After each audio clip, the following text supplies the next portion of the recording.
Hello everyone, welcome back. In this video, I'm going to show you how to unstake USDT on BYBIT. So if you have already staken your USDT on BYBIT and now you want to change it to any other mode, like if you had your USDT staked in the flexible mode and now you want to change it to the fixed mode, or if you want to unstake it completely, in this video I will show you how you can basically do it. First of all, you will have to simply open your BYBIT app, and here in the bottom you will see this on tab.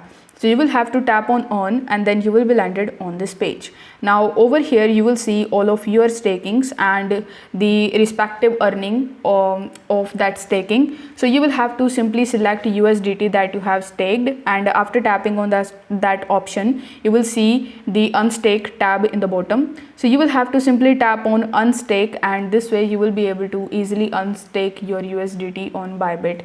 If you face any kind of problems in unstaking, I would recommend you to contact to the BYBIT customer support team, and if you don't know how to do it, I have created a detailed video on this topic as well.